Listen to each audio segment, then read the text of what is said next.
यानंतर एक सविस्तर बातमी पाहणार आहोत। जावळी आणि महाबळेश्वर तालुक्यात मार्च महिन्याच्या शेवटच्या आठवड्यात सलग दुसऱ्या दिवशी अवकाळी पावसाने हजेरी लावली आहे। सोसाट्याचा वारा, विजांचा कडकडाट आणि मुसळधार पावसामुळे अनेक ठिकाणी रस्ते जलमय झाले असून वाहतुकीवर याचा परिणाम झालाय। या अवकाळी पावसामुळे ज्वारी आणि गहू पिकांचं मोठं नुकसान होण्याची भीती सध्या व्यक्त होत असून शेतकऱ्यांच्या चिंतेत आता वाढ झाली आहे।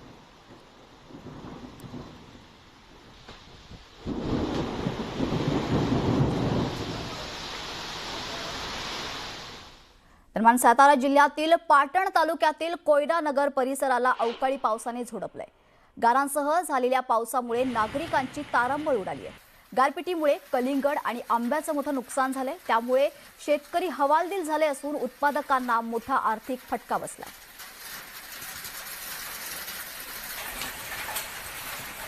आपण पाहू शकता महाराष्ट्रात वेगवेगळ्या ठिकाणी पावसाने हजेरी लावली आहे, त्यामुळे शेतकऱ्यांचं मोठं नुकसान झालंय। यात अनेक पिकांचंही मोठं नुकसान झालंय, त्यामुळे शेतकरी आता हवालदिल झाले।